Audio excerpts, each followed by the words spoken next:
Good afternoon, everyone. It's Hanifa Menon from hearthealthbrainhealth.com, encouraging healthy grieving and mindful actions. Today, I thought I would try an experiment on two levels, and I really hope that you can give me some feedback, especially about the vertical placement of this camera. I read recently that some people prefer watching this sort of perspective rather than the wide perspective if they're using their cell phones for YouTube videos. And maybe you can just leave me some feedback as to whether you prefer the vertical or the horizontal, whether you email me or you reach out to me on WhatsApp, or if you just mention it under my video too. Any of those ways, let me know. Do you prefer the vertical or do you prefer the horizontal view? That's one test, and that's, again, looking for your feedback if you can give it to me. The next is, you'll notice that the picture at the beginning of this video, or for this video, is me wearing a different outfit than what I'm wearing right now. So that was the outfit that I was wearing this morning, and this is the outfit I'm wearing right now. And I want you to know that I love dressing up. I love, love, love dressing up. I really like taking the time to whether do my hair, do my makeup, or the clothes that I choose in a day. And I really enjoy this process. Yet, you know that everything changes over time.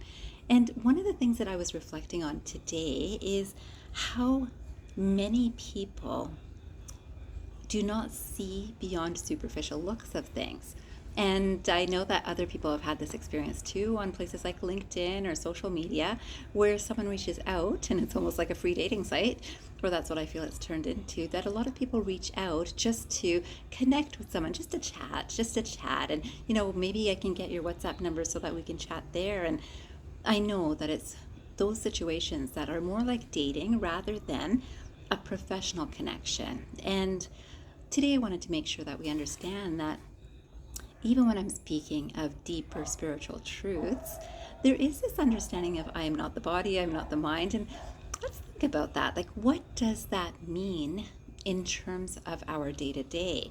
And this video is to help you understand how you look at things. Because if you saw that picture of the clothes that I was wearing this morning, and we're kind of curious about, oh, I wonder what she's wearing, and now you see me in a t-shirt, how do you feel? And what do you think? And is there a disappointment as to, oh, you know, I usually really like what she wears, or do her nails match her outfit? All of those things people think about. And you'd be surprised that, or maybe you won't, that when I went through the naturopathic training that I did, when I became a naturopathic doctor, in the years that I actually studied, I also dressed up. And I remember even my classmates used to joke about this, that, oh, you know, Hanifa would even wear a evening gown to school, and I did. And I enjoyed wearing whatever I feel like wearing in a particular day, whatever I'm inspired to wear. It's very unlike me to dress in jeans and t-shirts when I'm going to places that I really just enjoy learning in, or teaching in, or being in. But I do love wearing t-shirts and jeans on things like walks or casual days. And I love clothes. I love different clothes and their different functionality, and I love dressing up, period. So this is interesting, but that's just this. And I guess the point that I'm trying to make is that what clothes I wear does not change who I am. It's not, the clothes are not who I am. So imagine, no matter who you see, if you are judging them or interpreting them as good or not good, or great or amazing or beautiful or not, is it based on how they look? Is it based on what they're wearing? Is it based on the depth of what they're sharing? And important for us to understand, because however you look at me is likely the same lens you look at other people with, including yourself. And so I wanted to share a few quotations with you that I thought would bring this point to a head, because in Vedic tradition, it's very much about treating each other as equals. And I believe that most spirituality does this too, much religion does that too, but you'll know that in various traditions, there's also it's good that they're God-fearing, so they're following a religion, but if they could come to this religion, it's better. And in terms of Vedic tradition, it's about respect everyone for the good that's coming through them, for whatever spirituality or religion they're practicing. As long as there is that virtuous intention and action and thoughts and speech and all of those things are the same. It's the goodness. It's the goodness is the similarity or the commonality in everything. And this is Vedas. But I do believe that all religions said this, and then people got a little bit more selective in terms of no, people are only really good if they're part of my religion, my spirituality, my way of thinking. And this is what divides us. And this is important for us to understand because we do know how many religious wars have been fought over things that divide. Then you would think, why would clothes divide? They do, don't they?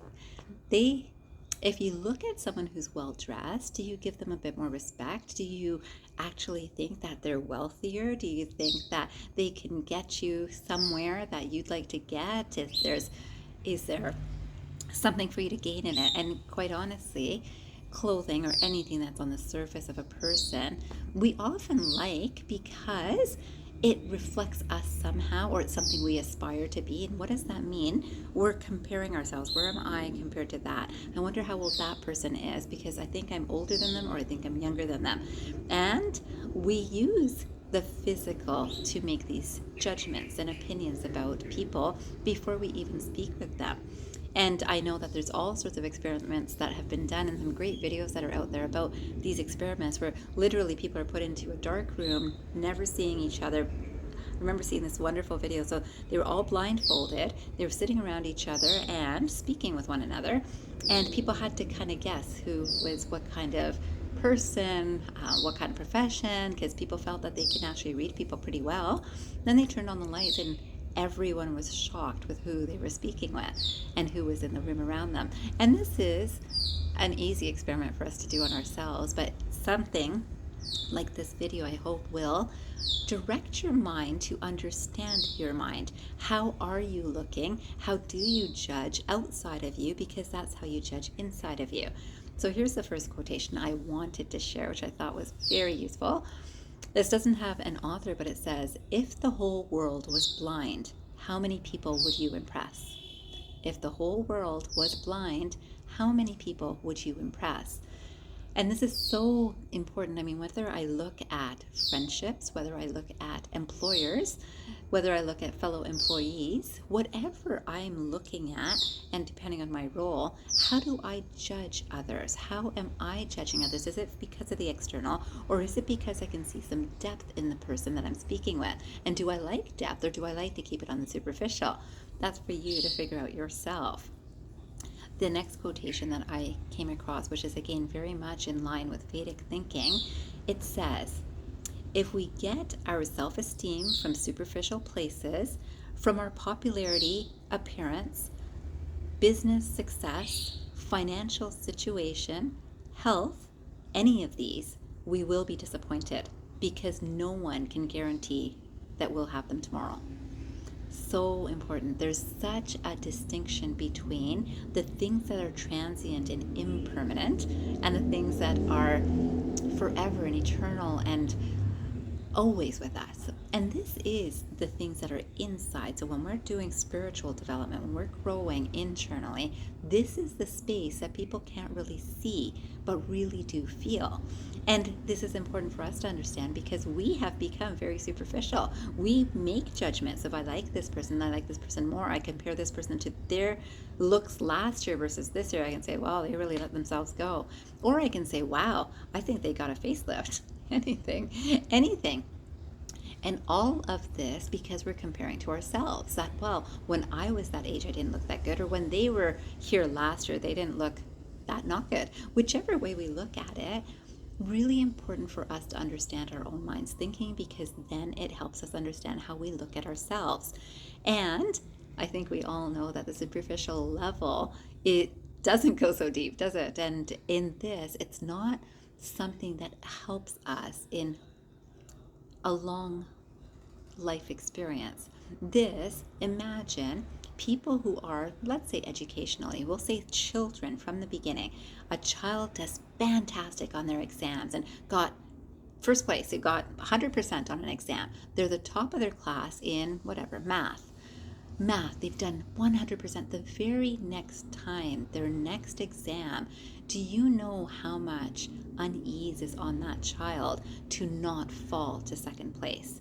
And if you guys have gone through that, I certainly have, we know that, oh boy, I used to get stomach aches and concerns and I could sleep, but I can tell you that I was so concerned about can I do as well this time? Will I do as well?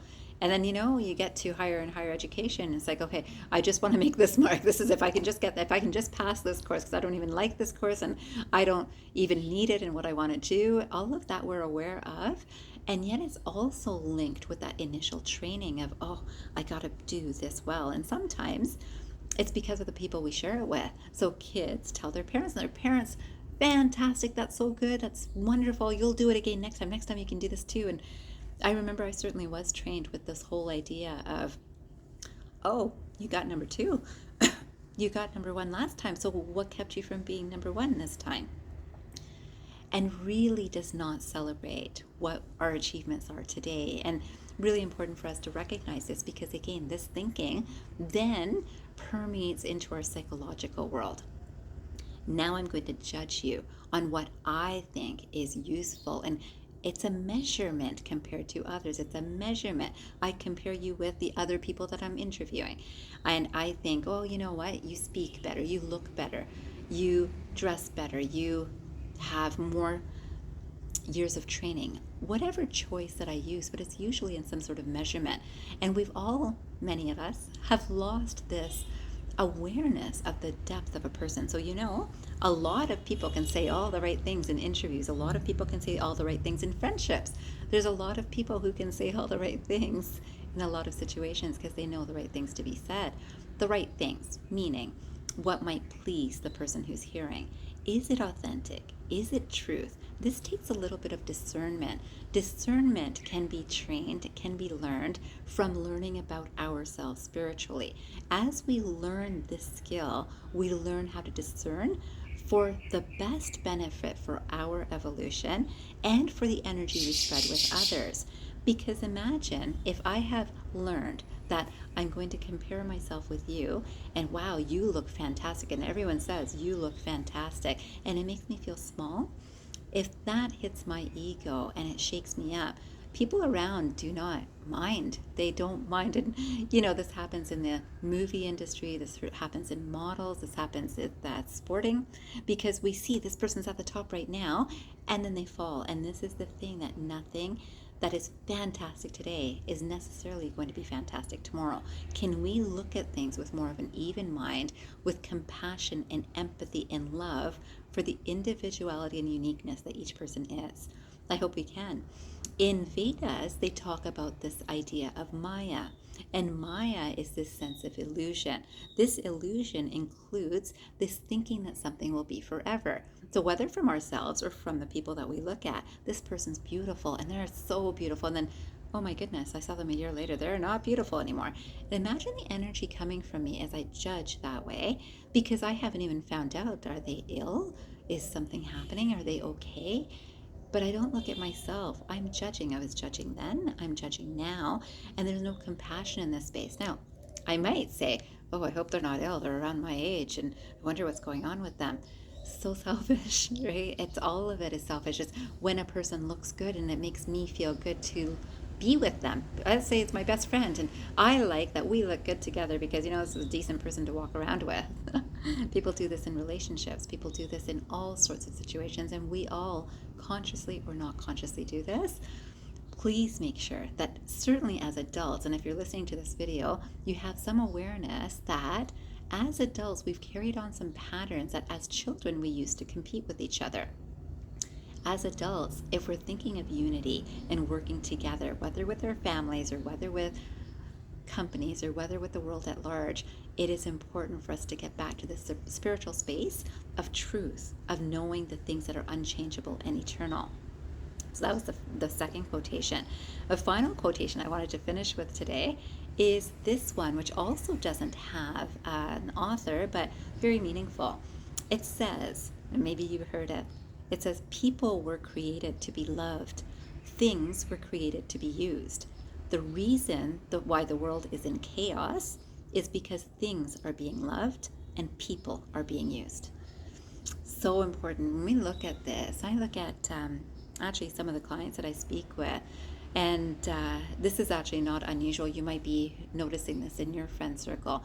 Let's say someone really likes going, I don't know, driving, and you don't like going driving. If you're going somewhere, you'd rather, go to a movie. You might want to sit in a park, whatever. You like something a little bit different. Except you're thinking about, okay, if a person joins up with me for the thing that I like to do, I'm going to use that person to be with me to do the thing that I like to do. And this is things are being loved. Things. The movie is being loved.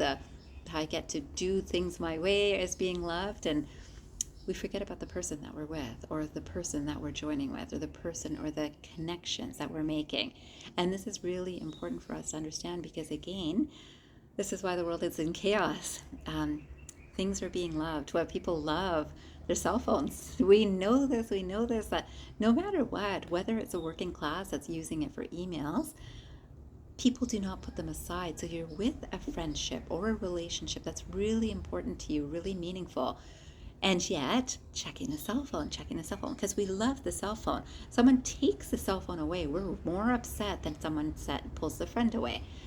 And it's so interesting that this happens in all ages right now, that we really need to pay attention to what is it that we love and what is it that we use. I hope that today you will use your mind, your intellect, and your heart to understand exactly what you're doing from your perception of things and how you are sharing your energy with this world. If you're interested in some spiritual development, you know how to reach me. I wish you a fantastic day or night ahead, and I hope you remember, transform your mind and transform your life. Have a great day, everyone.